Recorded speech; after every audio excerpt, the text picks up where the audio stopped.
Andrea মানহাম আর আজ থেকে 15 থেকে 20 দিন বা খুব বেশি হলে 25 দিনের মধ্যে প্রধানমন্ত্রী হয়ে যাচ্ছেন। জুলাইয়ের মধ্যে উনি প্রধানমন্ত্রী হবেন।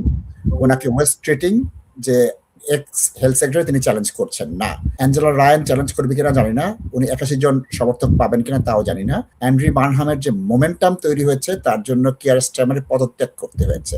অ্যান্ড্রি মানহাম বলেছেন শাবানা মাহমুদের ইমিগ্রেশন নীতি তিনি সমর্থন করেন। শাবানা মাহমুদকে তিনি হোম সেক্রেটারি রাখবেন। বিলিতের ইতিহাস কি, যে হোম সেক্রেটারি আসে তার পার্সোনালাইজ এজেন্ডা নিয়ে আসে, গভর্নমেন্টের কোনো এজেন্ডা থাকে না। আমি অ্যাকচুয়ালি স্কিল ওয়ার্কার বিষয় আছে, আমি আমার ওয়াইফ বাচ্চা সহ।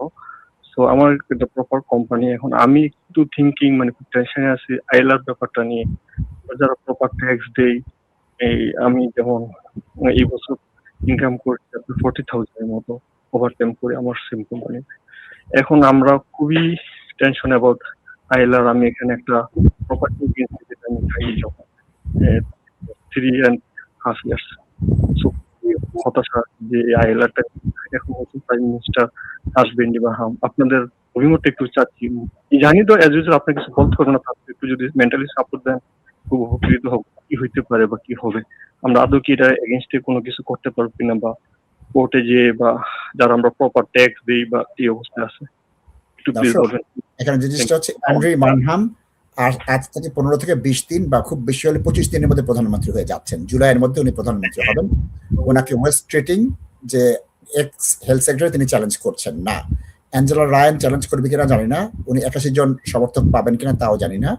অ্যান্ড্রি মানহামের যে মোমেন্টাম তৈরি হয়েছে তার জন্য কিয়ার স্টারমারের পদত্যাগ করতে হয়েছে। অ্যান্ড্রি মানহাম বলেছেন শাবানা মাহমুদের ইমিগ্রেশন নীতি তিনি সমর্থন করেন। শাবানা মাহমুদকে তিনি হোম সেক্রেটারি রাখবেন। বিলিতের ইতিহাস কি, যে হোম সেক্রেটারি আসে তার পার্সোনালাইজ এজেন্ডা নিয়ে আসে, গভর্নমেন্টের কোনো এজেন্ডা থাকে না। আমরা দেখেছি প্রীতি প্যাটেল, শৈলা বেবারম্যান কি নির্দয় নিষ্ঠুর ভাবে সবার ভিসা ক্যান্সেল করছে, ভারত থেকে শত শত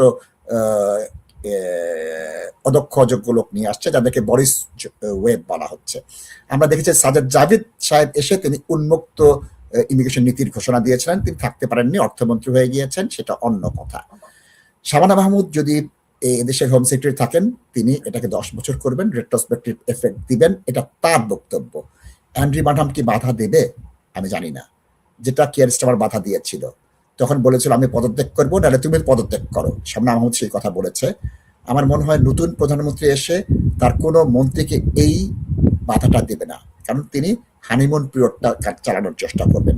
তিনি জুলাই আসলে এটা সেপ্টেম্বর থেকে কার্যকর হবে, অগাস্ট মাসে আমরা দেখতে পাবো তিনি যে ইমিগ্রেশন বিলটা এনেছেন সেটা কার্যকর করেন কি না।